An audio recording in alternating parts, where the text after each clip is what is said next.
आप सभी की इच्छाओं को नमन। एक बार फिर नई उम्मीद नई बात के साथ प्रश्न आया है सीतापुर उत्तर प्रदेश से। मुझे बड़ी उम्मीद रहती है अपने भाइयों से और वह उम्मीद पूरी नहीं हो पाती जब मैं उनका सहारा खोजता हूँ। उम्मीद बहुत बड़ा शब्द है, बहुत बड़ी ताकत है। उम्मीद में बड़े बड़े सिस्टम हिल जाते हैं, बड़े बड़े कार्य रुक जाते हैं उम्मीद के चक्कर में। बहुत लोग उम्मीद करते हैं हमारा गांव बहुत सुंदर बने, हमारा घर सुंदर बने, हमारा परिवार सुंदर बने, हमारा देश सुंदर बने। लेकिन क्या वह उम्मीद पूरी होती है? उम्मीद हमेशा अपने ऊपर रखिए। दूसरों की उम्मीद तो एक कोरा झूठ है। दूसरा कभी भी आपकी उम्मीद के लिए काम नहीं करता। आप अपनी उम्मीद अपने ऊपर ही कायम रखिए, न कि दूसरों के ऊपर। एक छोटा सा वाक्य मैं आपको बताता हूँ।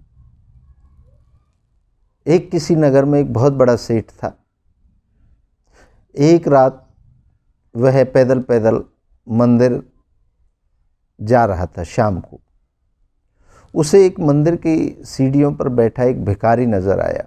बुजुर्ग था, भिखारी था, सर्दी पड़ रही थी, ठिठुर रहा था।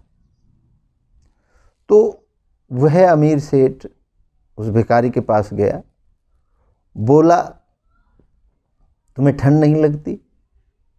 उस भिखारी ने कहा, लगती है, ये तो बहुत ज़्यादा ठंड पड़ रही है, तुम कैसे जिंदा रहोगे, कैसे रहते हो? वो बोला कि मैंने सहन करना सीख रखा है इस ठंड को, मैं इस ठंड से लड़ना सीख लिया है। उस व्यापारी ने, उस सेठ ने उस भिखारी को बोला कि मेरे पास एक कोट है, बड़ा गर्म कोट है, ऊनी है, उसमें बिल्कुल ठंड नहीं लगेगी। मैं तुझे वो कोट दूंगा आज और तुझे ठंड नहीं लगेगी। यह कहकर मैं अभी जाता हूँ और अभी लेकर के आता हूँ। सेठ वहाँ से चला गया और अपने घर जा कर के वो दूसरे कामों में व्यस्त हो गया। अक्सर पैसे वाले सेठ, साहूकार, व्यापारी गरीब लोगों को भूल जाते हैं, गरीबों से किए हुए वादे भूल जाते हैं और वह अपने किसी काम में बहुत ज़्यादा व्यस्त हो गया। उस गरीब को भूल गया जिसको वह उम्मीद दे करके आया था कि उसे आज एक गर्म कोट देगा।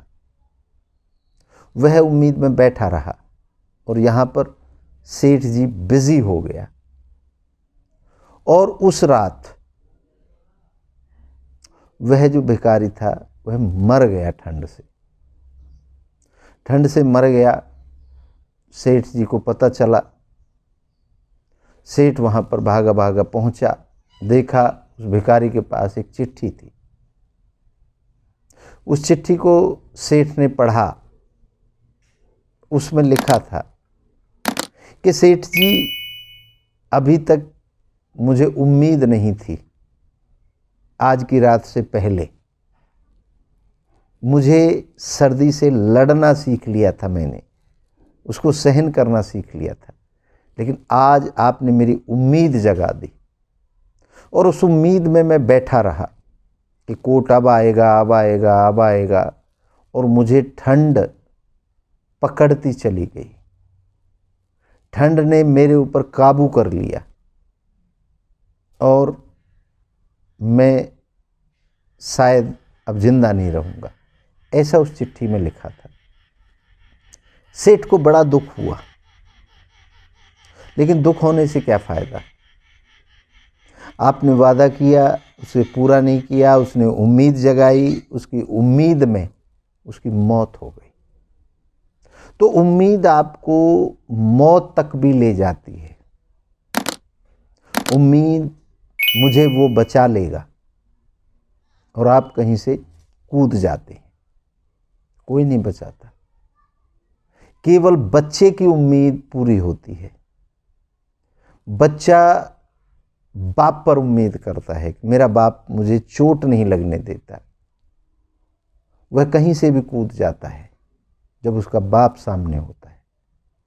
तो उम्मीद आपकी केवल आपका बाप, आपकी माँ पूरी कर सकते हैं। बाकी इस दुनिया में ना आपका भाई, ना आपके सगे संबंधी, ना आपके रिश्तेदार, ना आपके मित्र, वो आपकी उम्मीदें कभी पूरा नहीं कर सकते।